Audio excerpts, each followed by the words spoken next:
Bonjour à tous, avec l'aide de Dieu, nous allons étudier le Rambam, les lois de Psula, Mukdashim, les offrandes disqualifiées, le 19e et dernier chapitre. Dans les chapitres précédents, on a appris des notions comme Pigul, Notar, Tameh. On a aussi appris donc, des intentions de celui qui officie qui vont disqualifier le sacrifice, Marshavet Shinu Yashem, Marshavet Amakom, Marshavet Azman. Donc rappelons ces notions-là qu'on va revoir dans ce chapitre-là.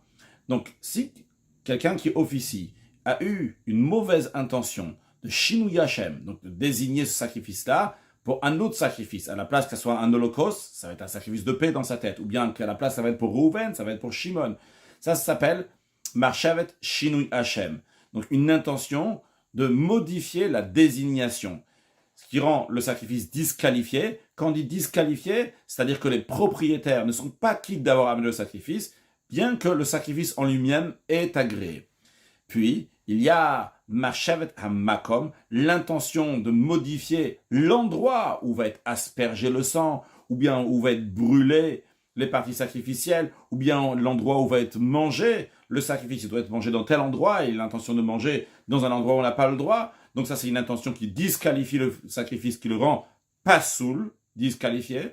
Puis, la troisième intention, c'est la Marshavet HaMakom, Marshavet Azman, l'intention de modifier le moment, dépasser les délais, que ce soit pour asperger le sang, que ce soit de le faire brûler sur l'autel, ou bien que ce soit de le manger au-delà des délais, le sacrifice, et bien par cela, ça rend le sacrifice pigoul. Pigoul qui est, j'appellerais ça, pire que pasoul disqualifié. En effet, lorsque c'est pasoul, c'est disqualifié, celui qui en mange intentionnellement, il est passible de 39 coups de bastonnade. En revanche, quand c'est l'intention de modifier le temps, ça rend pigoul, celui qui en mange intentionnellement, il est passible de retranchement. Ça, c'était un point.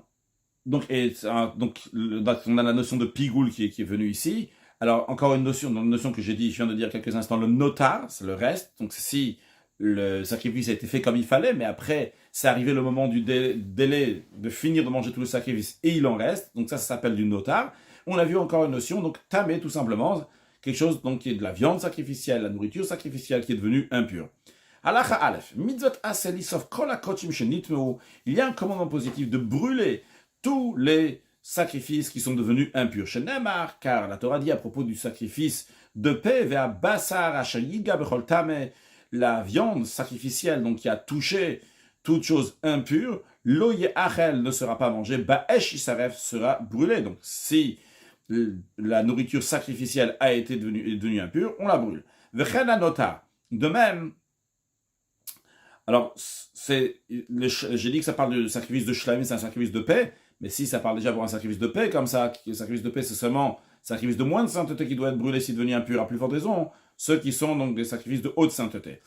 De même, un deuxième point, l'Oram nous dit, le notar, ce qui reste, donc on a dépassé les délais, on devait manger déjà cette viande, n'a pas été mangée. Mitzvot aseh les sof, c'est un commandement positif de le brûler. Shenamar, car la Torah dit, va notar mipsar azavar va yom ashlishi, va esh yisaref. Ce qui reste, donc de la viande de l'offrande, le troisième jour sera brûlé. Ou bichla la notar, dans la notion de notar de reste, on inclut aussi le pigoul, donc le sacrifice, qui est celui qui a officié, il a eu l'intention de dépasser les délais, donc qui est pigoul, qu'on ne va pas traduire, comme on l'a pas traduit dans le passé aussi, pigoul qui veut dire répugnant, mais en tout cas, c'est pigoul, lui aussi doit être brûlé. V'chol psula mukdashim, et tout ce qui est disqualifié à offrir, à kol nisafim, tout ça est brûlé. D'ailleurs, dans la Torah, on retrouve l'expression donc de pigoul, qui est appelé aussi un notar, un reste, d'où on apprend que le notar et le pigoul ont la même loi. Alachabet, korban shenit pagel o nitfsal, un sacrifice qui est devenu pigoul ou bien qui a été disqualifié, il s'arrête bamigdash miyad, sera tout de suite brûlé dans le temple, dans l'endroit donc qui est destiné dans le temple pour le faire. On a déjà appris dans Ilchot Masa Korbanot que les sacrifices donc, qui ont été disqualifiés, eux ils sont brûlés dans ce qu'on appelle le Bet Hadeshen, donc directement dans la cour même du temple. Vechol shipisulo misafek, tout sacrifice qu'il y a un doute. Est-ce qu'il est disqualifié ou pas? Donc on le disqualifie, mais on ne va pas le brûler tout de suite, c'est un mépris pour ça, parce qu'il ne devait pas être destiné à être brûlé à la base. Alors qu'est-ce qu'on fait? Tavor tsurato, on va attendre donc son apparence va changer jusqu'à qu'il va moisir. Après, il sera brûlé dans le temple. Halakha Gimel, Parim ou Serim Anisrafim. Les taureaux et le bouc qui sont brûlés, c'est-à-dire qu'il y a des sacrifices expiatoires que, en effet, les parties sacrificielles vont être brûlées sur l'autel, mais en ce qui nous concerne, quand on parle ici Nisrafim, va être brûlé, on ne parle pas des parties sacrificielles, on parle du sacrifice en lui-même, la partie essentielle du sacrifice qui est brûlée, donc à l'extérieur de Yerushalayim. En effet, on avait aussi appris dans Maaseh Korban, de la même manière qu'on a appris que dans la Hazara même, dans la cour, il y avait un bête à Desh et un endroit pour brûler, donc les Psula Mukdashim, ce qui a été disqualifié. On a appris aussi qu'à l'extérieur de Yerushalayim, il y avait un endroit dans lequel on brûlait donc les Chataot Pnimiot, les Chataot, les sacrifices expiatoires qui sont brûlés à l'extérieur de Yerushalayim. Alors ces sacrifices-là, Yesh Baem Safek, il y a un doute à propos d'un cas, si Malina Vayitsia Kodem Shegaz Manam Latzet, si ça a passé la nuit et on n'a pas encore brûlé leur viande, donc aller à l'endroit à l'extérieur de Yerushalayim, ou bien qu'ils sont sortis de la Hazara de la cour du temple avant que ça arrivait le moment de le sortir, c'est-à-dire avant donc que leur sang a été aspergé. On n'avait pas le droit de les faire sortir. C'est vrai, ils vont finir par sortir pour être brûlés à l'extérieur de Yerushalayim, mais en attendant, là, pour l'instant, tant qu'on n'a pas aspergé le sang, on n'a pas le droit de les faire sortir. Et ils sont sortis quand même. Eh bien, il y a un doute. Si ça allait disqualifier, Posel Psaram Kemurem, est-ce que ça disqualifie leur viande, donc ils doivent brûler à l'extérieur, comme ça aurait disqualifié les parties sacrificielles. Les parties sacrificielles, il n'y a pas de doute que si ils vont passer la nuit, ça va être disqualifié. S'ils sont sortis à l'extérieur de la cour du temple, ça va aussi être disqualifié. Mais pour la viande elle-même, il y a un doute. Oh, peut-être la viande n'est pas devenue disqualifiée par le fait que la nuit est passée ou que c'est sorti à l'extérieur du temple avant que c'est arrivé le moment de sortir. Les filles, c'est la raison pour laquelle, vu qu'on a un doute, eh bien, post-limotam, on le disqualifie, les hachmi, en étant strict. En étant strict, c'est qu'on ne va pas les amener à l'extérieur de la Hazara de la cour du temple, parce que ceux qui portent et qui l'amènent à l'extérieur du temple, eux-mêmes deviennent impurs. Donc, on va être strict sur ça. On ne va pas dire à des gens de devenir impurs, veisaf ou Bahazara, et on va les brûler dans la Hazara même, comme tous les sacrifices disqualifiés qui sont brûlés dans la cour du temple. De même, si la moitié de l'animal est sortie avec la majorité d'un membre, c'est-à-dire, imaginons qu'il y a un animal, donc un khatat nisraf, donc un sacrifice expiatoire donc qui est brûlé, qui doit être sorti à l'extérieur donc de la Hazara pour être brûlé à l'extérieur de Yerushalayim, et ils ont sorti cet animal-là avant qu'il doit être sorti. Par exemple, ils n'ont pas aspergé encore le sang, donc le fait qu'ils n'ont pas aspergé le sang, il ne fallait pas le faire sortir. Maintenant, ils l'ont sorti, mais il n'y a que la moitié qui est sortie. Donc, l'animal en lui-même, quand tu le regardes extérieurement, il est moitié-moitié. Moitié d'animal à l'extérieur, moitié d'animal encore à l'intérieur de la Hazara de la cour du temple. Mais, il y a un membre ici, un membre qui est dans une partie, dans la partie qui est sortie, et dans la partie qui est sortie, il y a un membre qui est, la majorité, il est à l'extérieur. Maintenant, la question, elle est, ce membre-là, je vais donner un exemple, un membre, il fait 15 cm. Et il y a 10 cm de ce membre qui est à l'extérieur. Donc la majorité est à l'extérieur. Mais il y a une minorité, il y a 5 cm de ce membre-là qui est encore à l'intérieur du temple. Donc l'animal en lui-même, il a pile moitié-moitié. Mais si tu considères, tu ne regardes pas l'animal en tant qu'animal en gros, mais tu regardes en détail par membre, alors tu vas dire, s'il y a 10 cm de l'animal qui est sorti, c'est pas du membre. Je veux dire, il y a 10 cm du membre qui est à l'extérieur. Mais il faut prendre encore 5 cm. C'est vrai que ces 5 cm sont encore à l'intérieur. Mais ils s'associent avec le membre qui est majoritairement à l'extérieur.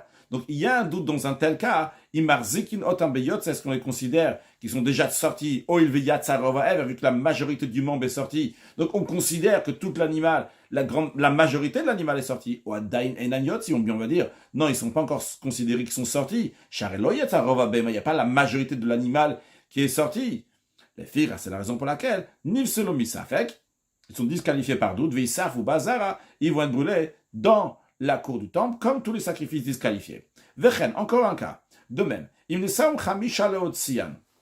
personnes qui portent ce sacrifice-là, donc les parimanisafim, les seiramanisafim, un sacrifice expiatoire, donc ils vont être brûlés à l'extérieur du temple. Il y a 5 personnes qui le portent pour le sortir de la cour du temple. Mais, ce n'était pas encore le moment de le faire, ils étaient trop pressés et ils l'ont fait avant. Veyatsu shlosha, il y en a 3 qui sont sortis. Il les porte à 5. Il y en a 3 qui sont déjà à l'extérieur de la Zara avec la partie du sacrifice qu'ils ont. Venishaou Shtaim, il en reste encore 2 qui sont dans la Zara. Les 3, ils ont fait sortir donc la moitié de l'animal qu'ils prenaient avec eux. Eh bien là aussi, on a un doute, est-ce que c'est disqualifié ou pas? Est-ce qu'on va d'après la majorité des gens qui le portent? Donc on considère que la majorité de l'animal est à l'extérieur, ou bien on ne va pas d'après les gens qui le portent, on va d'après l'animal lui-même, et l'animal en lui-même, il n'est pas majoritairement à l'extérieur. Et peut-être donc c'est pas disqualifié, donc vu qu'on a un doute, on les disqualifie, Vixaf ou Bazara, et ce sacrifice-là, donc ces sacrifices par Imanisravim, c'est Imanisravim, donc à la place de brûler à leur place là où il faut, ils seront brûlés dans la cour du temple, comme tous les psula mukdashim, tous les offrandes disqualifiées. Veillez le Ram dit, me semble, que contrairement à ce qu'on a vu à la fin de Al-Achabet, on avait vu que les sacrifices, donc même pas à la fin de Al-Achabet, donc à la fin de Al-Achabet, puis sous le misafek, donc tout ce qui est, on a un doute, est-ce que c'est disqualifié ou pas, on attend qu'il va changer d'apparence, après seulement on le brûle. Le Ram nous dit ici, en ce qui concerne ces sacrifices-là, que déjà de base, il doit être brûlé. Pas dans le temple, il doit être brûlé à l'extérieur. Alors ces sacrifices-là, qu'on a un doute et on va les brûler dans le temple, c'est pas nécessaire d'attendre jusqu'à ce que leur apparence va changer. Parce que de toute façon, ils sont destinés à être brûlés, que ce soit à l'extérieur du temple, même s'ils ne seraient pas disqualifiés, ils auraient été brûlés. Ils ne seraient pas été brûlés ici, ils auraient été brûlés ailleurs. Alors on n'a pas besoin d'attendre qu'ils changent d'apparence, on peut les brûler directement ici dans le temple. Allah Dalet. Basara, Nimsa, Bazara. Le Ram maintenant nous parle, c'est quelqu'un, il a trouvé de la viande. Oui, est-ce qu'il a trouvé? Bazara, dans la cour du temple. Alors, si c'est des varim, si c'est des membres entiers qu'il a trouvés, on présume que sûrement c'est des holot, c'est sacrifices holocauste, vu que le sacrifice holocauste, on laisse tous ces membres, on les coupe pas en morceaux, vu que l'holocauste il va être entièrement brûlé sur l'autel. Donc sûrement c'est un holocauste. Vachatirot, si on a trouvé des morceaux de viande dans la cour du temple, donc s'il a été coupé en morceaux, c'est sûrement c'est un sacrifice qui va être mangé. Donc on présume que sûrement c'est des chataot, c'est un sacrifice expiatoire. Dans le sacrifice expiatoire, il y a une partie qui est mangée par les kohanim, par les prêtres. La viande qu'on trouve à Yerushalayim, que ce soit des membres ou que ce soit des morceaux entiers, des membres en entier ou bien que ce soit des morceaux de viande, shlamim, on le présume que c'est un sacrifice de paix. Parce que ces sacrifices-là donc, sont mangés dans toute la ville de Yerushalayim. Vehakol, donc toutes ces viandes-là qu'on vient de mentionner ici, tavor tsurat, on attend qu'ils changent d'apparence. Veyeitsu le bet seifa, et on va les brûler, le bet seifa, donc à l'endroit des Kodesh Kalim, donc on a dit, Kodesh Kalim qu'on trouve dans la Hazara, on va les brûler, donc le Bet HaSeifa qui est dans la Hazara, donc le Bet HaDeshem qui est dans la Hazara, donc comme on a dit, donc comme tous les offrandes qui sont disqualifiées, et les autres, donc on va les brûler à Yerushalayim, on verra dans la suite. Imken, si c'est ainsi, alors dans ce cas-là, on vient dire, c'est telle viande, c'est sacrifice holocauste, telle viande, c'est sacrifice de paix, telle viande, c'est sacrifice, comme si, que ça change. De toute façon, il va attendre que ça change d'apparence, après il va les brûler, que ça change. Ça change, Dram le dit, dans la question, que ça change de dire qu'on présume que sûrement c'est un holocauste, sûrement c'est un sacrifice expiatoire, sûrement c'est la viande d'un sacrifice de paix. La réponse, elle est, ça change de Mishavar Ve'achad, pour celui qui a transgressé, et il a mangé, que s'il a mangé la viande qui se trouve à Yerushalayim, il va pas recevoir 39 coups de bastonnade, parce que on présume que sûrement c'est la viande de Shlamim, donc il peut manger pour tout le monde. Et si c'est un Kohen et il a mangé donc les morceaux qui sont dans la cour du temple, bien sûrement, donc c'est un Khatat, donc il va pas recevoir 39 coups de... Il n'a pas les 39 coups à recevoir, même si c'est un... Mais si c'est un étranger, dans ce cas-là, il devrait avoir donc mal coûté 39 coups de bastonnade. En Sofin est un notaire la Bayom. Le Rav nous rajoute encore un point, il nous dit, le notar, les restes, on les brûle uniquement le jour, chez Namar, parce que la Torah elle dit, Bayom Ashlishi, le troisième jour, Ba'esh Yisrael sera brûlé, comme le Rav l'explique dans la Chaé. Bien que les sacrifices de paix, que le délai de les manger sont passés, le sacrifice de paix, s'il a été offert aujourd'hui, doit être mangé aujourd'hui, ce soir et demain, et à partir de demain soir, on ne peut plus le manger, mais demain soir, c'est la nuit. En Sofinotan, on ne va pas les brûler demain soir qui est la nuit, et la Bayom, uniquement le jour, donc le troisième jour aujourd'hui, ça a été offert, demain ça peut être encore mangé, et s'il en reste, donc le troisième jour, ça sera brûlé. Ben Bismano, Ben chez le Bismano, ça qu'on doit le brûler le jour, que ce soit qui le brûle dès qu'il est devenu du reste, ou bien qu'il le brûle plus tard. Vechen à Pigoul, de même, le pigoul, et non nisaf el abayom, il est brûlé uniquement le jour, vu qu'on a appris au début dans la Aleph que le pigoul et le notar, les deux ont la même loi. Le Ram nous dit encore un point, que le fait de brûler donc ces nourritures sacrificielles qui est impure, ou bien qui est restée au-delà du délai, ou bien qui a été pigoul, ça ne repousse pas le Yom Tov. En effet, c'est une mitzvah positive de brûler ces sacrifices-là, mais le Yom Tov, c'est pas juste un commandement positif, c'est un commandement positif et négatif. Donc c'est le commandement positif de brûler le tamé pigoul et notar ne peut pas repousser le Yom Tov, qui est un commandement positif et négatif. C'est un Shabbat inutile que brûler le tamé pigoul notar, ça ne va pas repousser le Shabbat. Mutar lisof tamé notar pigoul ka'echad, le Rambam conclut à la Chaye en nous disant qu'on a le droit de mélanger le tamé, le notar et le pigoul lorsqu'on va les brûler ensemble. Vu qu'ils sont tous à brûler, on ne va pas faire attention maintenant qu'on va dire, les restes, maintenant, ils vont devenir impurs. Parce qu'il y a du tamé, quelque chose qui est impur. Le pigoul, il va devenir tamé. Non, ça ne nous dérange pas. Halachava. Psa koche kodash shishunit bifnim. La viande de haute sainteté, qui est devenue impure tout en étant dans la Hazara lorsqu'elle était encore dans le temple. Eh bien, sauf une motobifnim, eh bien, c'est brûlé dans la Hazara, dans la cour du temple. Nitma bachutz. Si ça a été brûlé si ça a été devenu impur à l'extérieur de la Hazara, de la cour du temple, sauf une motobachutz, on le brûle à l'extérieur de la cour du temple. Il ne faut pas le faire rentrer dans le temple pour le brûler. Ben shenit babatuma, que ce soit que cette viande-là est devenue impure par une source primaire d'impureté, donc ça s'appelle avatuma, comme par exemple un sheretz, un des 8 reptiles que la Torah elle dit, que s'ils sont morts, ils ont un contact avec de la viande ou d'autres choses, donc ils vont devenir impurs. Donc avatuma, ils vont dire, eux c'est un avatuma, eux-mêmes, donc le sheretz, c'est shiratzim-là, donc c'est avatuma, donc c'est une source primaire d'impureté. Beshenit bivladatuma, que cette viande-là elle est devenue impure par un dérivé d'impureté, donc une impureté qui est plus légère. Du moment où c'est impur, on ne fait pas attention quel niveau d'impureté c'est, ça sera brûlé. Ou même, ça sera brûlé à l'endroit où c'est à l'intérieur. Les Kodesh Kodesh, s'ils sont à l'intérieur, ils sont devenus impurs à l'intérieur, on les brûle à l'intérieur. S'ils sont devenus impurs à l'extérieur, ça sera à l'extérieur. Ou même shel Kohanim. Littéralement, des jours de Kohanim. C'est-à-dire que les Kohanim, ils n'ont jamais, depuis toujours, l'onimnu milisra fetabas hashenitma, ne se sont pas abstenus de brûler la viande qui est devenue impure. Be'avatuma, par une source primaire d'impureté, shao rishon letuma, que cette viande-là est rishon letuma. Si on peut expliquer un peu plus, il y a avatuma, littéralement le père d'impureté, après il y a le rishon letuma, le premier niveau d'impureté, après il y a un sheni letuma, un deuxième niveau d'impureté, après il y a un shlishi letuma dans le contexte de Turuma, de certains Kodesh. Dans le Kodesh, donc il y a la notion aussi de troisième niveau d'impureté.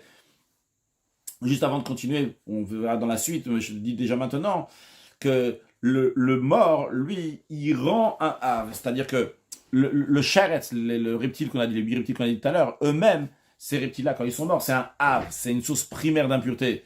Et donc, après, les choses qui sont en contact vont devenir un rishon, un premier niveau d'impureté. Mais en ce qui concerne donc le mort lui-même, il est à un niveau d'impureté qui est si grand que cela, qu'il rend celui qui est en contact avec lui, c'est un tmemet. Tmemet, donc qui est devenu impur, en contact d'un mort, et celui qui a touché le mort, il est sous la même tente que le mort, il a porté le mort, il devient lui-même, donc un avatuma, il devient lui-même un premier niveau d'impureté, pas un rishon, une source primaire d'impureté. Et d'ailleurs, pour la suite, je dis déjà maintenant, que si, par exemple, un être humain, il a touché un mort, eh bien, lui-même, l'être humain qui a touché devient un avatuma, une source primaire d'impureté. Et s'il va toucher un ustensile en métal, eh bien, l'ustensile en métal qui va toucher, lui aussi va devenir un avatuma, une source primaire d'impureté. Alors, le principe que nous allons voir ici, c'est que lorsque il y a quelque chose à brûler qui est impur, on le fait brûler même avec quelque chose d'autre qui est impur, même si l'autre chose est encore plus impure. Imaginons qu'on a un shlishi letuma, un troisième niveau d'impureté, qu'on va le brûler avec un premier niveau d'impureté. Ce troisième niveau d'impureté, quand il va toucher le premier niveau, eh bien ce troisième niveau va devenir un deuxième niveau d'impureté. Quand même, ça ne nous dérange pas. Les Kohanim, donc, ne sont pas abstenus de brûler donc, ces viandes-là. C'est ce qu'on est en train de dire ici. Même chez les Kohanim, il n'y a pas sachin babatuma, shaorishon letuma, il n'y a pas sachin vlad atuma, shareu shlishi. Les Kohanim ne sont jamais abstenus de brûler donc de la viande qui est devenue impure et qui est dans un statut maintenant d'être premier niveau d'impureté, avec une viande qui a un statut de troisième niveau d'impureté parce qu'elle est en contact avec quelque chose qui est en deuxième niveau d'impureté. Afalpi shemosifim lo tumal tumato, bien qu'on rajoute à cette viande-là qui est en troisième niveau d'impureté, on lui rajoute maintenant de l'impureté. Shashli, Shishinagabarish, en effet, on lui rajoute de l'impureté parce que si c'est la viande qui était à troisième niveau d'impureté qui a touché une viande qui a un premier niveau d'impureté, eh bien Yarzor Sheni, cette viande qui était à troisième niveau d'impureté devient le deuxième niveau d'impureté qui est Berbim, comme qu'on apprendra Bezrat Hashem dans les lois de Touma Tochlim, dans le Sefer Tara du Rambam, qui après on a dans la Voda, il y a Korbanot après Tara. Velod, le Rambam nous dit en la Chazal, pas seulement ça, elle a filou Shemen Shenifsal, même de l'huile de Trouma. De la Trouma, donc on donne au Kohen. Et que cette huile-là a été est devenue disqualifiée bidvoulium. Elle a été disqualifiée. Comment elle est devenue disqualifiée? Dvoulium. Dvoulium, c'est quelqu'un qui s'est trempé au mi, il avait une certaine sainteté, il s'est trempé au mi-vé aujourd'hui, donc il a enlevé de sa sainteté, et de son impureté, pardon, il avait une certaine impureté, et il s'est trempé au mi-vé aujourd'hui, donc l'impureté l'a quitté, mais elle l'a pas quitté totalement. Il lui reste encore une partie d'impureté. Et cette personne-là, elle est considérée comme un chéni le tout, un deuxième niveau d'impureté, que s'il va toucher de la terouma elle va devenir un troisième niveau d'impureté. Alors, de manière plus précise, parce qu'elle est devenue tamé, elle est devenue pasoul. Parce qu'elle ne peut pas faire encore un autre niveau, ça s'appelle pasoul, pas tamé. Très en détail. Donc il est devenu pasoul, il est devenu disqualifié, donc par un dvoulium. Donc cette huile-là, maintenant, un troisième niveau d'impureté. Eh bien, moutar la dliko bener shalmatechet, on a le droit de prendre cette huile-là et de la mettre dans une lampe qui est en métal. Chez Nagabatvemet, que cette lampe en métal, quelqu'un qui avait touché un mort touche cette lampe-là. Donc, comme on a dit tout à l'heure, Shaner Av, que le mort, il a rendu la personne qui a touché Avatumov, source primaire d'impureté, et la personne qui a touché le mort, qui a maintenant touché cette lampe en métal, a rendu cette lampe en métal aussi source primaire d'impureté.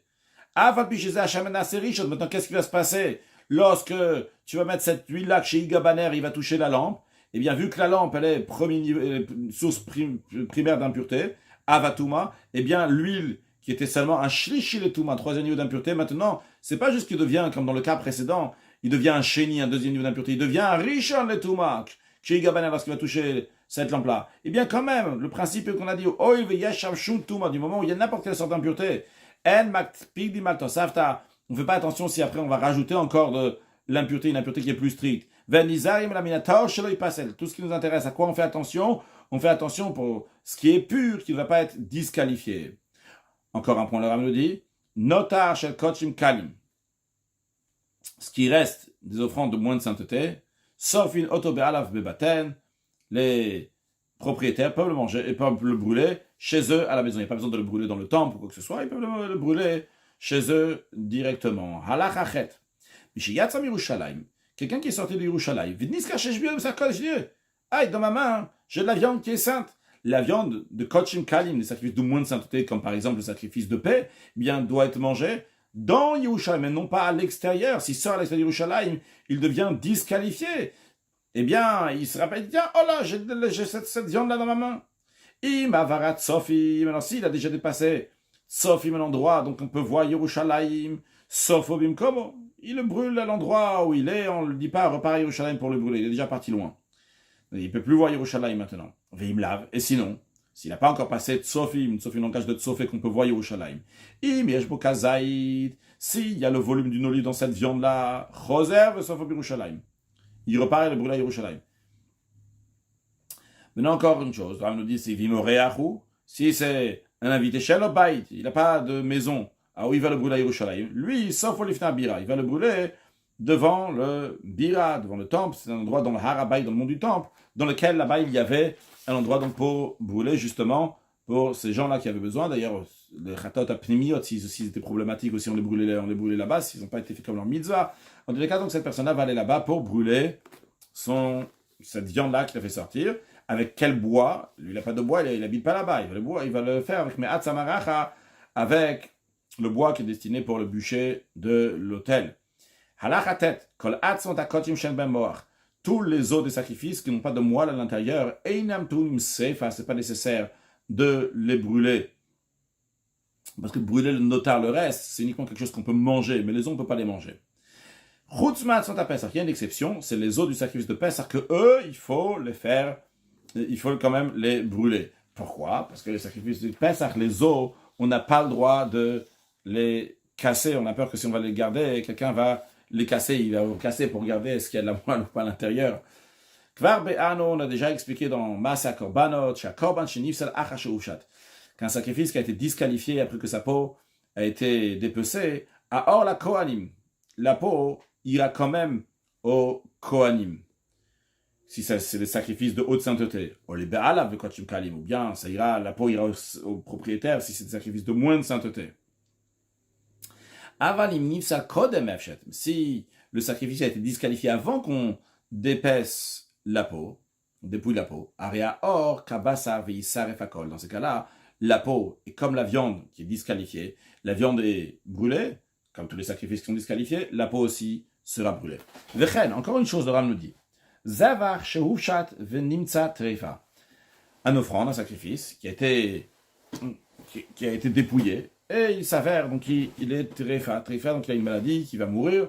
Donc l'animal n'était pas cachère. Osheniv salmar shavetasman, ou bien qui a été disqualifié avec l'intention, la mauvaise intention, donc du temps de le manger, de faire quelque chose plus tard sur ce sacrifice-là. Je me marchais avec avec l'intention de l'endroit, de pas faire ce qu'il faut à l'endroit où il faut. Oil velonirtsa zavar. Vu que dans ces cas-là, comme nous avons dit dans l'introduction, que le sacrifice n'a pas été agréé, eh bien il s'arrêta. Or, la peau aussi va être brûlée. Parce qu'en effet, le sacrifice a été disqualifié de base. Vu que le sacrifice a été disqualifié de base, donc la peau aussi de ce sacrifice-là sera brûlée. Ben bekoche kodash, ben bekoche kalim, que ce soit des sacrifices de haute sainteté ou de moindre sainteté. Ah, si ce sacrifice a été fait par celui qui a officié, qui a eu une pensée, une intention de changement de désignation du sacrifice ou de propriétaire, et comme on l'a dit dans l'introduction, que les propriétaires ne sont pas quittes d'avoir amené leur sacrifice. Mais oil venirtsa, vu que ça a été agréé comme le sacrifice a été agréé. Et dans ces cas-là, Aria or la Kohanim ou Be'alav. Donc ta peau ira au Kohanim, si c'est des coachs et Kodashim de sacrifice de haute sainteté, ou bien ça ira au propriétaire, quand c'est des Kochim Kalim, comme on a expliqué. On a expliqué dans Masya Korbanot.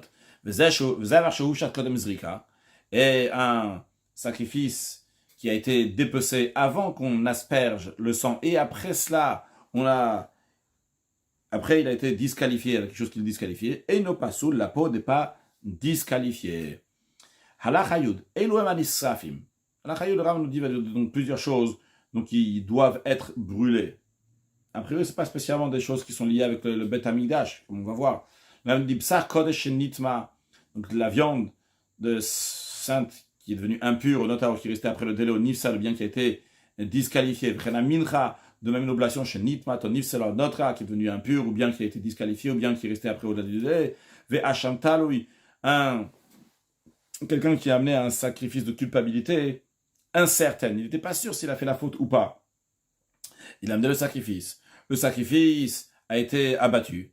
Mais avant qu'on va asperger le sang, il a su, il a pas fauté. Donc on va pas continuer la procédure, on va le brûler. Alors, quand il brûlait, c'est pas sur l'autel, évidemment. De même, un sacrifice expiatoire qui vient pour le doute.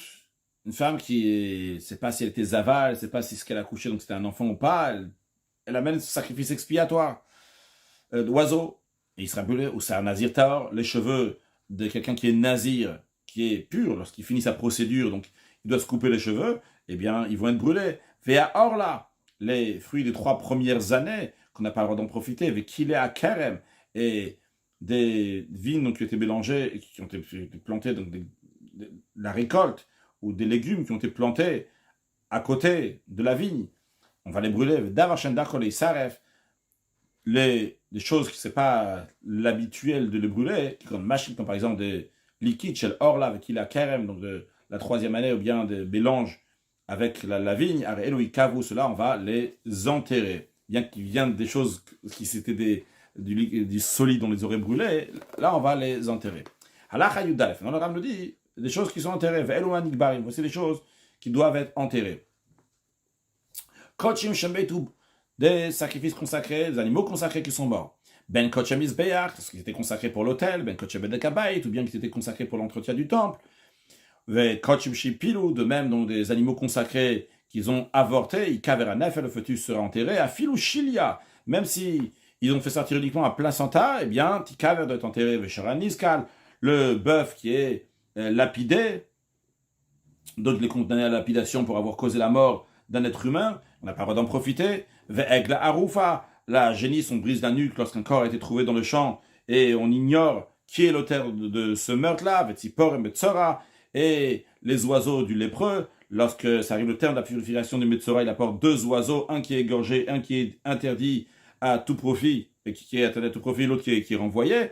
Donc celui qui est interdit à tout profit donc doit être enterré, ou sar nazir tamé, le cheveu d'un nazir, donc pas comme celui qu'on a vu avant qui est pur, mais celui qui est impur, c'est-à-dire qu'il est devenu impur et donc il doit se couper les cheveux, ou peter chamor, et le premier né âne qui est mort avant qu'on l'a racheté, ou bien qu'il n'a pas racheté, parce que il a brisé la nuque, eh bien il sera enterré, ou basar bechalav, de la viande qui était cuite avec du lait, et des animaux profanes qui ont été égorgés dans la cour du temple, tout cela donc va les enterrer. On va voir plus de détails sur ces deux halachot, halacha yud, halacha yud aleph, donc ce qui est brûlé et ce qui est enterré, dans quelques instants. Mais tout d'abord, halacha yud bet, à oreg meloasit, celui qui tisse une longueur d'un site, ça correspond à 2 doigts, 4 cm. Misar nazir, il a pris des cheveux d'un nazir, que ce soit les cheveux d'un nazir pur ou impur, ou bien il a pris une pète chamor, il a pris des poils du premier-né de l'âne, et il en a fait Bessak, et il a tissé, il en a fait un sac. Eh bien, il dalek. Il faut le brûler. Bien que, on a dit avant que ça suffit de les enterrer, mais là, il faut les brûler. Pourquoi?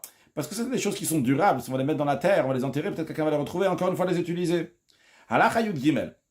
Kolanik Barin, toutes les choses qu'on a dit qui doivent être enterrées, Efran Assour. S'ils ont été brûlés, leur cendre, elle est interdite. Vu que la mitzvah, c'est pas de les brûler, c'est de les enterrer, eh bien l'interdiction elle reste quand même. Et tout ce qui est d'être brûlé dans les choses saintes, Efran, leur cendre, moutar, c'est permis. Chutz midesh, on a le droit de profiter des cendres, de ce qui doit être brûlé. Chutz midesh en amizbech achitzon, à l'exception des cendres de l'autel extérieur, de l'autel intérieur, et des cendres du candélabre. Halakha yud dalet. Kol anisrafim lo yikavu. Le Ram nous dit que tout ce qui doit être brûlé ne doit pas être enterré, parce qu'on craint que quelqu'un va le retrouver, il va s'en servir. De même, tout ce qui est enterré, lo yisaf, on n'a pas le droit de le brûler. Afal pishu machmir b'seifat, bien qu'il est plus strict, il le brûle. Mais le fait de le brûler, c'est très bien, c'est plus, c'est sûr que ça ne va plus exister. Mais ekel be'efran, il est indulgent par rapport aux cendres. Chez Eferan barina, car la cendre de ce qui a été enterré, on n'a pas le droit d'en profiter. Si elle brûle là, il va pouvoir en profiter. Il risque d'en profiter. Halachat et vav. Ayamakri v'imobizvachim. Imaginons qu'un Kohen est avec quelqu'un d'autre, quelqu'un, ou tout simplement quelqu'un, il amène donc sa sacrifice, quelqu'un qui n'est pas Kohen, il amène un sacrifice dans le temple. Ve'amarlo, le Kohen lui dit, Nid parlou, j'ai une intention mauvaise, ton sacrifice, il est pigoul. Encore un cas, oseimobitarot, ou bien qui préparait avec lui donc la nourriture qui est pure. Ve'amarlo, et celui qui était en train de la faire avec ça, il dit, Nitmu, c'est devenu impur. Naaman, eh bien, il lui fait confiance. Parce que l'honneur chez Israël al-Kach, le peuple juif n'a pas été soupçonné de mentir sur ces choses-là. Avalima Marlo, mais si, il a fait le Kohen, il a fait ce qu'il fallait, ou bien celui qui faisait les choses pures, il a fait ce qu'il fallait. Après, c'est passé un moment, bien plus tard, il dit, tu te rappelles, Zvachim Shekravti Lechaboto Ayom, les offrandes que je t'avais amenées tel et tel jour, ni Paglou. Eh bien, j'ai une intention de pigoul, une intention de manger au-delà du délai, d'asperger au-delà du délai, de faire brûler au-delà du délai. Ou dans le cas qu'il faisait des choses pures avec lui, eh bien, ces choses pures-là, nitmeo, il était impur, je t'avais pas dit. Mais voilà, maintenant je te dis. Alors, si il fait confiance à ce Kohen avec cette personne-là, eh bien, il s'appuie sur ce qu'il lui a dit, et donc il doit brûler ces choses donc, qui sont saintes, et dire donc ils sont impurs. Veimlav, et sinon, s'il ne fait pas confiance, Shuratadin, d'après la loi stricte, chez Eino Neman, on ne lui fait pas confiance. Il n'a pas besoin de lui faire confiance. Ve'arot, c'est l'achmer al-atzmo. Celui qui est strict sur lui-même, Arezem Shubar, il est digne de louange. Bri Rachaman Elisaya, nous remercie Hachem qui nous a aidé à finir les lois des offrandes disqualifiées, les psula amugdashim. Conclure avec un mot du rabbi, un enseignement extraordinaire sur ce qu'on vient de dire dans psula amugdashim. Le rabbi dit comme ça. Le Ram, à la fin, il nous dit, la personne est mahmir. Le mahmir sur le main, il va brûler. Et le mahmir sur le main, il est strict. Il est strict. Qu'est-ce qui se passe maintenant? Il prend des kodshim, des choses qui sont saintes, et il les brûle. Ça, c'est une khumra. Le Ram il dit pas juste Arot la Hachmir, celui qui veut être strict. Arot la Hachmir al Atzmo, celui qui veut être Mahmir sur lui-même. Il marche sur lui-même. Le Ram vient de dire ici que, vrai, pour les Kotchim eux-mêmes, pour les choses saintes, c'est pas une Khumra, c'est pas ça. Mais pour lui, c'est une Khumra. Quel est l'enseignement à tirer de cela? Le Rabbi nous dit, quelqu'un qui veut être Mahmir, voir cette Mahmir strict sur Al Atzmo, sur lui-même. Par exemple, il est possible quelqu'un que ce comportement dans Midat Chasidut, il est très très religieux sur quoi? Sur ce qui est autour de lui, en ce qui lui concerne. Quand ça vient à manger, à boire, ce qui est similaire à cela, il dit c'est bon, c'est la locha, elle est comme ça, le Shulchan Aruch il est comme ça, j'ai pas besoin d'aller plus loin que ça. De même, toutes sortes de choses, il dit il n'y a pas besoin de tout ça, ça m'intéresse pas. Quand on lui parle par exemple de fixer des moments pour étudier la Torah, il dit ça je fais uniquement ce que le Shulchan Aruch dit. Je cherche pas à faire plus que ça, parce que j'ai besoin de faire du commerce. Quand je gagnerai plus, par cela, je pourrais donner la tzaka. Le Rabbi dit, comment on peut savoir si vraiment son intention, c'est de donner la tzaka sincèrement, ou bien que c'est juste pour faire de l'argent? Si on regarde comment il se comporte lorsque il s'agit donc pour des choses de lui-même. Pas le contraire. Pas qu'il est toute la journée en train de faire des tarboules, des choses, des stratagèmes pour gagner sa vie. Et en ce qui concerne, quand ça arrive sa vie, il dit, oh, c'est bon, je fais juste le Shulchan Aruch. Et c'est ça que le Ram lui dit.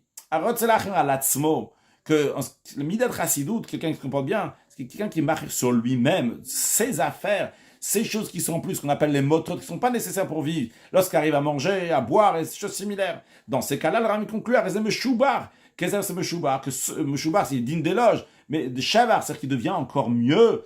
Quand quelqu'un, il se comporte comme ça, eh bien, ça devient encore mieux, il devient Meshoubar, il devient digne d'éloge, même par rapport aux nations, qui disent, voilà, c'est quelqu'un qui est riche, et même qu'il est riche, eh bien, c'est un juif qui est religieux, qui fait Torah Mitzvot, et par se sanctifier le nom de Dieu, eh bien, ça fait que même les nations vont faire les 7 lois de Achid, que Dieu fasse, qu'on voit très prochainement comment Dieu est le roi sur toute la tête, avec la venue de Mashiach. Now, excellente journée.